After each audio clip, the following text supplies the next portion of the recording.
दिन की बात है, एक बकरी नदी के किनारे घास खा रही थी। अरे वाह, नदी के उस पार की घास तो बहुत अच्छी दिख रही है। मुझे वहाँ जाकर उसे चखना चाहिए। वो सोच रहा था कि उस पार कैसे जाए। तभी उसकी नजर लकड़ी के एक लट पर पड़ी जो नदी पर बिछी हुई थी। मैं इसके सहारे नदी पार कर सकता हूँ। वो लट की ओर बढ़ने लगा। लट पर पैर रखने पर उसने देखा उसकी दूसरी छोर पर एक बकरी पहले से ही खड़ी है। पहले मुझे जाने दो। दूसरी बकरी ने कहा। पर क्यों? पहले तो मैं जाऊंगा। नहीं नहीं, लकड़ी पर पहले मैं चढ़ा तो पहले मैं जाऊंगा। दूसरी बकरी ने कहा। पहली बकरी सोचने लगी। उसे अपने दादाजी की कही एक कहानी याद आ गई।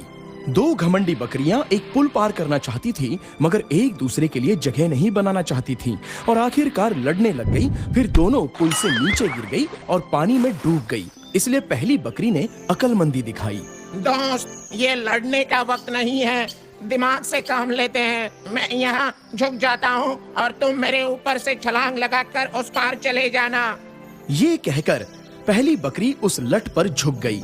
दूसरी बकरी उसके ऊपर से कूदकर दूसरे पार निकल गई। बहुत बहुत शुक्रिया दोस्त, तुमने अक्लमंदी से काम लिया। दूसरी बकरी ये कहकर चली गई। कोई भी काम करने से पहले एक बार सोच लें।